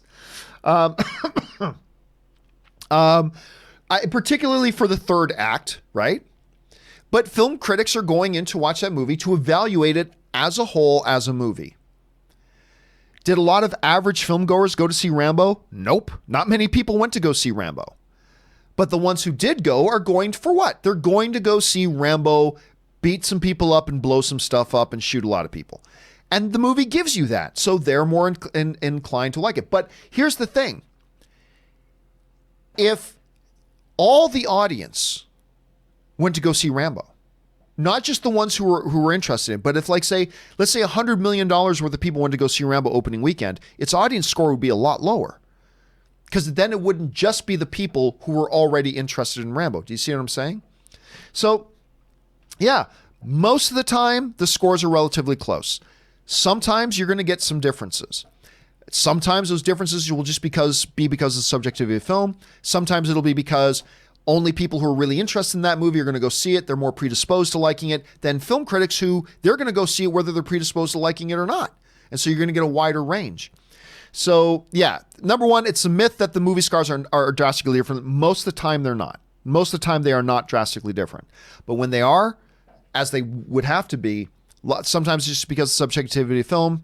Other times because it's only a chosen audience, only a select few of the audience actually goes to see those movies. So just something you got to keep in mind. Anyway, a fan of Peanuts writes, John, do you feel some critics voted yay or nay on their experience of the Joker on their concern over its violence rather than its craft, or no? No, I don't think so. I think people say that other critics do that, but I've never talked. I know a lot of critics. I've talked to a lot of them. None of them have said they like it or disliked because of their concern over its violence. I've never met a single critic who said they liked it because the violence was so great. I've never met a single critic who said they gave it a negative review because I'm concerned it's going to cause real violence in the world. I've never met a single one. And here's the problem with internet culture. Maybe somebody comes across one critic who says something like that, and then they spread that around as if, oh, critics are just not liking it because of this. No, there was 1 out of 500 who said that, So no, I really don't think so. Most critics just go in and they judge about whether or not they like the movie or not. And the vast majority of the critics do like Joker. See, that's the other thing. There's this other false narrative going around out there that critics don't like Joker. What? Actually, a significant majority of critics love Joker. So, and there are some that don't. There's a chunk of critics that don't, but a significant majority of the critics who are seeing the Joker love it. So there's a false story, fake narrative going around out there. All right, let's see here. That was a fan of Peanuts. Lone Wolf X6 writes, my name is Oliver Queen and I am the Green Arrow and this is how my story ends. Yeah, probably that's how they do it. You're going along something like that. It's weird that it's coming to an end. It's weird that Green Arrow show is coming to an end.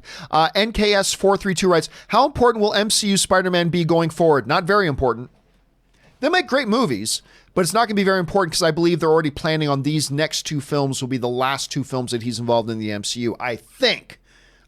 So I'm not going to guess it's going to have a lot of wide-ranging repercussions. But that's okay because neither did Far From Home. Neither did Spider-Man Homecoming. Neither of them had wide-ranging repercussions for the rest of the MCU, so that's totally fine. Nick writes, is Disney leaving Star Wars Episode 9 trailer too late? No. We've already got the first trailer. We've had the sizzle reel. It's only October. The movie doesn't come out till December. So no, it's going to be fine. Anthony T writes, do actors that are vocal, good or bad, let me try this again. Do actors that are vocal, good or bad on social media ever affect you when watching them in movies? To separate the person from the movie, it does me. Not really. Not really. Let me give you a great example of this.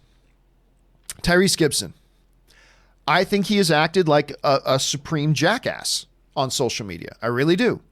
Now, for all I know, Tyrese is a fantastic, wonderful, tremendous individual. He may very well be. But on social media, he's acting like a jackass. And I can say he's acting, and I have said he's acted like a jackass. However, unless I wake up in the morning and find out he's like been beating his girlfriends or something like that, like something like quite serious, I'm not going to allow him not being very smart on social media affect whether I do or do not enjoy watching him in a movie. I can go back and watch a Fast and Furious right now and see him playing, I believe his character's name is Roman, in Fast and Furious, and enjoy it for what it is. He's got a new movie coming out, Black and Blue or something. I'm not really sure what it is, but I can go in and watch that movie and totally just, if he's good in it, I'll enjoy it. Now it gets a little bit different. Like if he actually does something that's really, really repulsive, assaulting women or something along those lines, that might be a little bit different. But for how they act on social media, no, it does not affect how I view their work, nor should it. Like if I see the president of Haagen-Dazs get on Twitter and say something stupid on Twitter, that's not going to make me think his ice cream is any less delicious. Now, if I find out that the CEO of Haagen-Dazs is secretly funding some evil alien overthrow of the planet Earth, then yeah, maybe I'll stop supporting Haagen-Dazs if it's something like really practical like that. But if he says something stupid on social media, it doesn't make me think his ice cream is any less delicious. If an actor says something stupid on social media, it doesn't make me find his acting any less good. I think we've really got to separate that. Now, again, there is a difference. There is a line when it crosses from just saying dumb things on social media to actually doing criminally awful, inhumane things. That's a different story, but I'm just saying stuff on social media because if I can still enjoy Tyrese Gibson's work when I think him on social media is a bad mix, then it really shouldn't bother us at all. Nick writes, how long until the last nail in the coffin for the 3D format? I don't know. I don't know if there ever will be a last nail in the coffin for it. I mean, it's clearly nowhere near as big as it used to be. They once made every TV was 3D capable. Now you can hardly find a TV that's a 3D capable TV. But records are still around. Vinyl's still around. So I think 3D will always be around. I don't think there will ever be a final nail in the coffin for 3D. Let's see. Eli the Creative writes, if Gunn is retconning Suicide Squad, do you, Warner Brothers, will retcon... You probably mean, do I think Warner Brothers will retcon BVS? I don't think he is retconning Suicide Squad. I don't think he is. And no, I don't think Warner Brothers is going to retcon BVS. I don't think they will. Let's see. Man Mountain Gherkin 23 writes, to clarify, Jesus of Nazareth came out in 1977 and was very much outside the Christian mass media industry. Again, I'm not familiar with it, never saw it, have no desire to see it. But I'm glad you clarified that, though, because I thought that was a more recent thing. But it was a 1977 thing, never saw it myself. Be honest with you, I probably never will. Nick writes, is there any 3D film you really enjoyed watching? Well, I mean, there are films I enjoyed watching in 3D, but I did not like them because they were in 3D. Like the first time I saw Avatar, I saw it in 3D, but then I watched it again without 3D and I liked it just as much. I got a kick out of watching Gemini Man, but I would have gotten just as much of a kick watching it if it wasn't in 3D. I have never watched a film that I enjoyed it because of the 3D format or that the 3D format enhanced my enjoyment. It's never happened to me. 3D is a useless, stupid gimmick that I wish would disappear. Now, if there are other people who enjoy it, that's great. I'm happy that you enjoy it and all that kind of stuff. But man, I just hate that all the work the cinematographers and post-production people do and color correctionists do and let you make these incredible images. And the first thing we do when we walk in the theater, here, slap this tinted film over your eyes. This is the most stupid thing ever for a gimmick. Anyway, that's just my point of view on it, though. Let's see.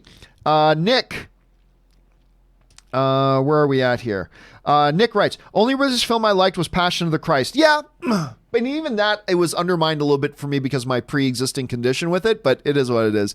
A fan of Peanuts writes, John, I love sushi, but bought to order now. You like? I'm not a sushi fan because I'm generally, I shouldn't say I hate all sushi. There are some I've participated in, but generally speaking, I'm not a fan of seafood. So it makes it hard for me to be a big sushi guy when I'm not a big fan of seafood. Nick writes, will main Star Wars fan base die with fourth trilogy? No, never. It's been around for 4 decades. It's going to be around for a lot more. Lone Wolf X6 writes, I do like Titan's version of Robin. No kid, LOL. I mean, that was the one thing that got my attention a little bit. It's like, yeah, an adult version, or at least a more adult version. I can live with that. I mean, I didn't like Titans, unfortunately.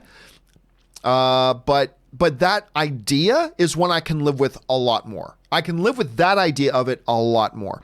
Razman Reality writes, thanks for the encouragement the other day, John, about starting up again. I wanted to ask you, do you think that going by a nickname can hinder a creator? Years ago, everyone did it, but now it seems like everyone just goes by their real name. Should I switch things up and do that instead? Oh, I really don't. It doesn't matter one iota. It doesn't matter one little bit. Like, I can call myself Filthy Meister. There. That's the new name of my YouTube channel, Filthy Meister. Hello, everybody. I'm Filthy Meister. I can do that. It won't make one single extra person watch my channel. And it won't make one single person less watch my channel. It's nothing. It's all about the content. It's all about content. So it really makes no difference in the world whether you go by a nickname or not, to be honest with you. Absolutely zero. Absolutely zero. No difference whatsoever. So I just say go by your name. But if you want to go by a nickname, that's fine too. Just don't expect that to be an important decision. It's not. So don't stress over it. If you feel like you want to go by a nickname, then just do it. Don't worry about it because it's not going to make any difference. Do you feel like you want to go by your real name? Then do it. But don't stress about it because it's not going to make any difference. It's all about the content. Let's see. Oilers 5-0. McDavid deserves better. May need a new name. Let's not get too excited over the first couple of games, though. Let's not get too excited over the first handful of games. All right? I'm just saying. I believe Carolina right now is 5-0 as well. I believe I think it's the Hurricanes are 5-0 right now. I don't expect them to have a magnificent season either. But who knows? You never know. And then, Nick, final question of the day, guys. This is it. Final question of the day. We're going to cut it off here. My voice is starting to go. Nick writes, thanks for the open mic today, John. Well, thank you for coming along and being part of it. I do love doing open mics. I really do. I have a lot of fun doing these. And then NKS just slipped this one in before I said no more. Said, John, try season 2 of Titans. Much better. Superboy, don't care. Don't know. I gave the first season a chance. Didn't work for me. Again, like I said before, I've just got too much other TV that I've got lined up to watch. I gave Titans a shot, and it dropped the ball. I also gave Doom Patrol a shot, and it knocked it out of the park. Doom Patrol is all kinds of awesome. Titans didn't do it for me. So I'm not saying I don't believe you when you say season 2's better, but I gave Titans a shot. And now I've got other shows that I've got lined up that I haven't started watching yet that they get priority, that haven't been given a shot yet. So there's that. All right, Cameron V snuck one more in, so we'll do Cameron V's right. Netflix Pihu, a 2-year-old who's left home alone, has to fend for herself for days. A 2-year-old. Netflix is horrible at marketing. It is a foreign film, so it has subtitles, but I recommend it. But I can't. You probably meant to say I can't recommend it enough. Again, I will keep my eyes open for that. Maybe if I hear some more people mentioning that to me, I'll have to add it to my list. Again, I got a lot on my list right now, but that sounds horrible. I mean, maybe in an awesome way, but oh my God, a 2-year-old left to fend for herself for days. That That sounds really disturbing. That sounds incredibly disturbing. I may have to keep my eye open for that. All right, thanks again for the recommendation, Cameron. I appreciate it. All right, guys, that will do it for today's installment of Open Mic. We did the whole thing without taking a break. I ran out of liquid about a half hour ago, but I decided, you know what? We're just going to push through today. We're not going to take a break. We're just going to push through. And we did. And we got done in under 2 hours, which is awesome. Thank you guys for being here. I hope some of you guys are going to watch some UFC fights a little bit later. Got Joanna is taking on the karate hottie Michelle. Sorry. I told you, my voice is starting to go. Got some good UFC fights. Cub Swanson's even fighting. I thought he retired. Anyway, he's fighting a little bit later today, too. Then probably going to go out to see a movie a little bit later tonight. Maybe going to try to watch El Camino today. I'm going to relax. And I actually got the house to myself right now. Ann and a few of our friends went over to the LA Comic-Con today, which that's going on right now. As the LA Comic-Con is going on at the LA Convention Center. I decided not to go to it this year. But Ann's gone to it, so I got the place to myself. I'll probably play a little bit of Warcraft today, too. I hope you guys have a magnificent, awesome day ahead of yourselves, filled with triumph and fun and wonder and relaxation, whatever it is that you guys need. That will do it for me for now, guys. Thank you so much for being here. My name is John Campea, guys, and until next time, bye-bye.